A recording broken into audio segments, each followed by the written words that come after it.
In this episode, I'm bringing you yet another brand new 2023 release, and this time it's the latest addition to the 1 million lineup from Paco Rabanne.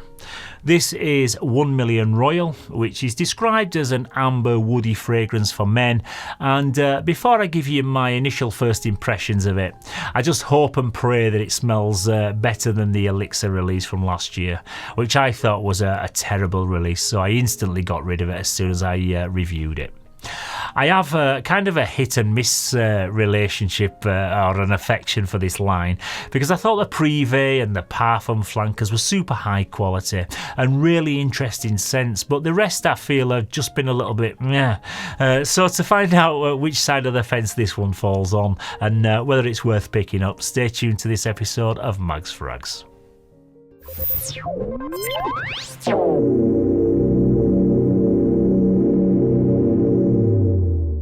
Yes, hello again everybody and welcome to this latest episode of Mags Frags, where it's the fragrance that's the star of the show.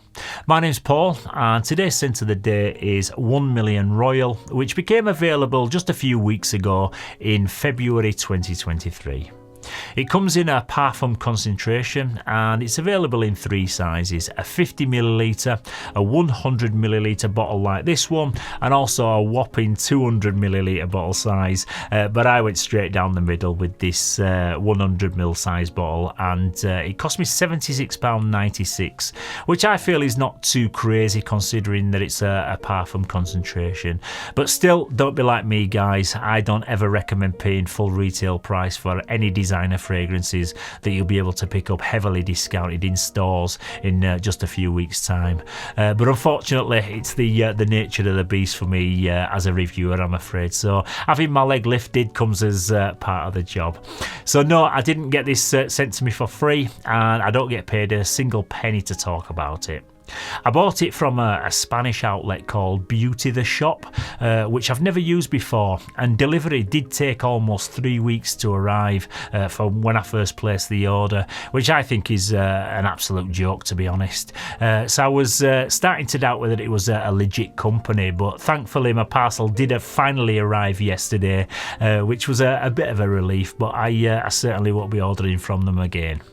I ordered 3 brand new releases, and by the time they got delivered, they're probably almost vintage by now, so I'm definitely not best pleased, to say the least.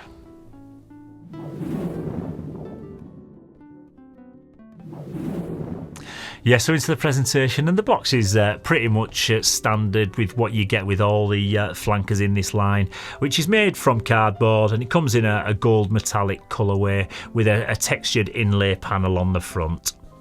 We've also got the name of the fragrance, the name of the house, as well as the size and the concentration. At the top is a very small Paco Rabanne logo, and on the back is a QR code which takes you directly to the official Paco Rabanne website. Then further down there's 3 icons stating that it's made in France, that it's vegan friendly, and also that it's very long lasting, but I'll be the judge of that one. Then on the very bottom we've got another QR code, and we've got a batch code which is 23271. The bottle design is a bit of an acquired taste, and it comes in the usual gold bullion bar shape, which I think looks a little bit naff and juvenile, if I'm honest. But this time it comes complete with a nice red ruby jewel on the front, just to double down on that tackiness. We've also got the name of the fragrance, the name of the house, and the bottle size stamped into the front. The atomizer, like on all 1 million fragrances, is actually built into the top, and that features a 1 million logo. And the bottle itself at the back is like a brown translucent colour, and you can actually see the level of juice if you hold it up to the light, which is always a plus. At the bottom is the batch code, and underneath is where they chose to print the concentration, probably not to confuse it with being the Parfum version, I suppose. The sprayer is decent enough, and overall it does feel really well manufactured, and it is quite quirky and fun for younger fellas, I suppose.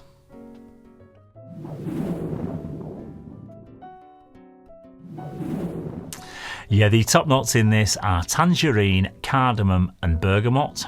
In the heart there's lavender, violet leaf and sage. And the base notes in this are benzoin, cedar and patchouli.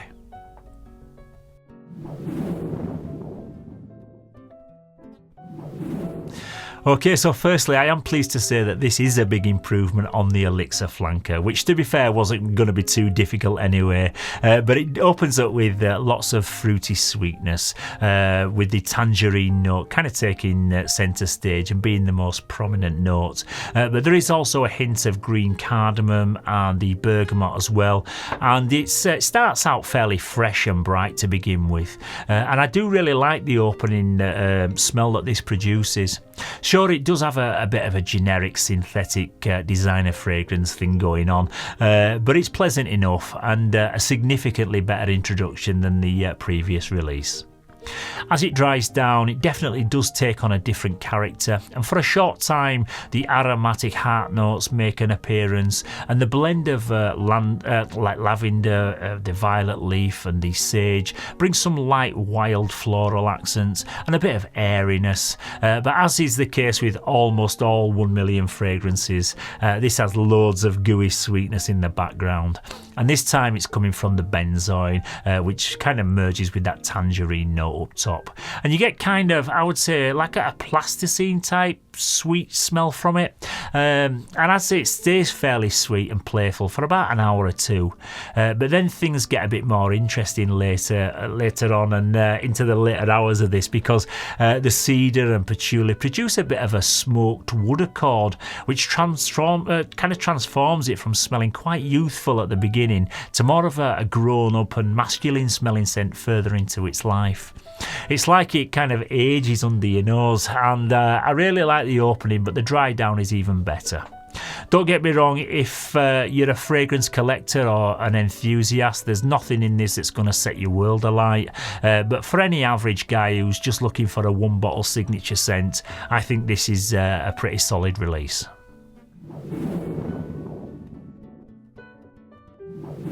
Yeah, so this is definitely more suited to the cooler months of the year for sure, and it's definitely got more of a nighttime feel about it. From the initial spray, you could be forgiven for thinking this is going to be a bit of a spring and summer fragrance because of all that fresh kind of summery fruitness, but this is far from a linear fragrance, and it almost kind of flips 180 into a more dense smelling scent with some resinous smokiness, a hint of woodiness, and also a mild smoky undertone. So it would make for a decent clubbing fragrance or any night out in general. It's probably best suited to guys in their 20s or early 30s, and it's not really one that I'd reach for now that my clubbing days have ended about 2 decades ago, but I can see this pulling lots of compliments in the bars and the clubs.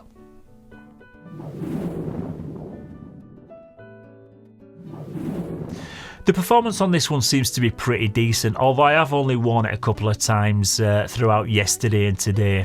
But I do seem to get constant wafts from it, and I could still smell it on my t-shirt this morning after wearing it all day yesterday. And I've personally found the performance to be generally pretty good with the whole of the 1 million line as a whole. Though the last release, again, like I say, was the only one that's really disappointed me. So hopefully with this being a Parfum concentration, I'd expect it to last for at least 7 to 8 hours easily, which it does seem to do.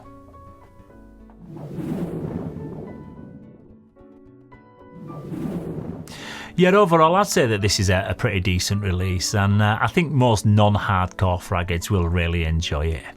But if you've got half a decent collection, then you probably won't be bowled over by this one, and I still prefer the Privé and the Parfum versions over this, and I think those are much more unique and interesting than this one.